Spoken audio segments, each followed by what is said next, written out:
नमस्कार, daily home cooking food मध्ये आपलं स्वागत आहे। आपल्याला चिकन बिर्याणी बनवायची आहे, तर ह्या ठिकाणी आम्ही 2 कप तांदूळ घेतले आहेत बासमती चावल, एक मध्यम आकाराचा मोठा कांदा घेतला आहे, एक अर्धा लिंबू घेतला आहे, हे आहे 500 ग्राम म्हणजेच अर्धा किलो चिकन स्वच्छ धुवून घेतले आहे, आलं लसूण मिरचीची पेस्ट आहे आणि इथे चवीनुसार मीठ वापरायचं आहे आणि हा आहे बिर्याणी मसाला स्पेशल, अर्धा चमचा आम्ही चवीनुसार मीठ वापरा मॅरिनेट करायला। अर्धा लिंबू पिळून घे। लिंबू पिळल्यावर काय होतं, ह्या पीसेसला आहे ना आतमध्ये तो लिंबू छान मुरतो सुद्धा आणि चव सुद्धा छान येते आणि पीस आहेत ना हे चिकनचे पीसेस ते छान नरम होतात।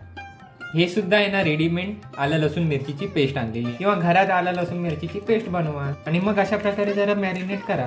मॅरिनेट करून झालेलं आहे, 15 मिनिटांसाठी आपण तसंच ठेवायचं आहे। या ठिकाणी आम्ही गॅसवरती टोप तापत ठेवलेला आहे। आपण अंदाजे या चमच्यामध्ये 2 चमचे तेल मावतं, म्हणून आम्ही एकच मोठा चमचा असा या ठिकाणी ह्या टोपात वापरला आहे। हा आहे फोडणीसाठी खडा मसाला, तमालपत्र, थोडीशी 2 वेलची आणि लवंगा, काळी मिरी, चक्रीफूल, दालचिनी हे सगळं ह्या गरम तेलात ऍड करायचंय।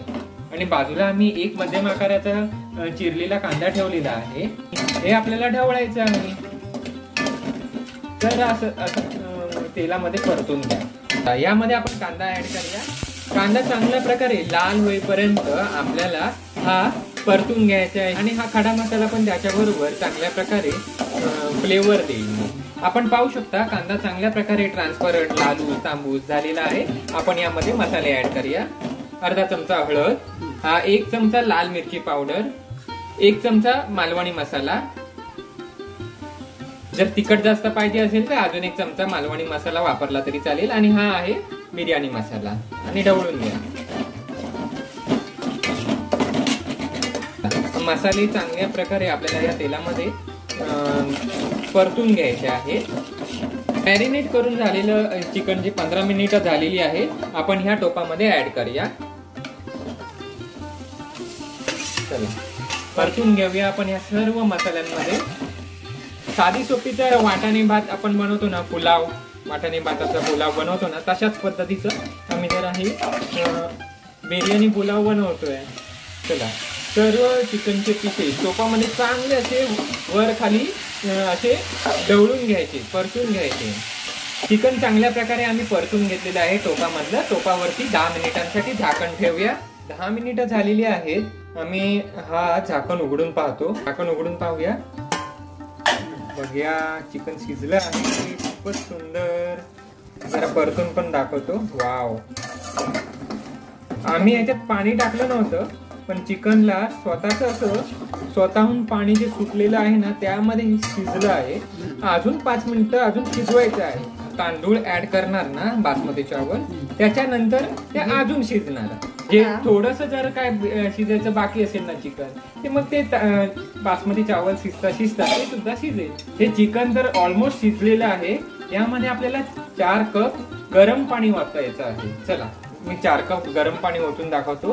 ह्याच कपाच्या मापाने आम्ही बासमती चावल घेतलेले आहे। 1 cup, 2 cup, 3 cup, 4 cup. Gas flame fast करून करायची आणि उकळी यायला द्यायची आणि काविलद्याने किंवा चमच्याच्या सहाय्याने आपण हे जरा ढवळून घ्यायचं आणि मग हे 2 पेले धुतलेले बासमती चावल यामध्ये ऍड करायचे।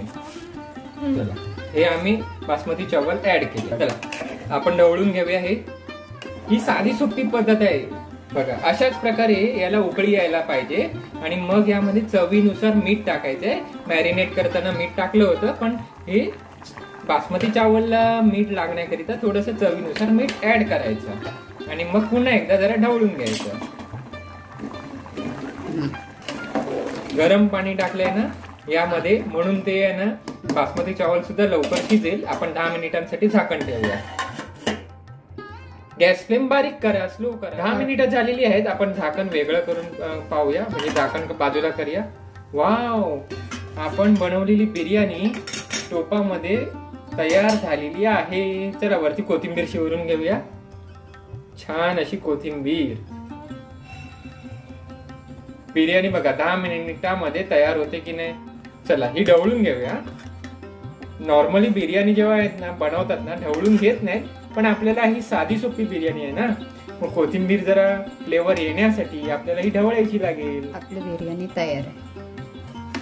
बघा चिकनचे पीसेस सुद्धा छान असे शिजलेले आहेत, बिर्याणी सुद्धा शिजलेली आहे. मी जवळून दाखवतो. बघा बासमती चावलचे प्रत्येक दाणे आहेत ना मोठे लांब सडक असे झालेले आहेत. चिकनचे पीसेस बघा किती सुंदर शिजलेले आहेत. वाव. ही रेसिपी जर आपल्याला आवडली असेल तर आपण या व्हिडिओला लाईक करा, शेअर करा, चॅनलला सबस्क्राईब करून बेल आयकॉनला प्रेस करा. व्हिडिओ पूर्ण पाहिल्याबद्दल धन्यवाद.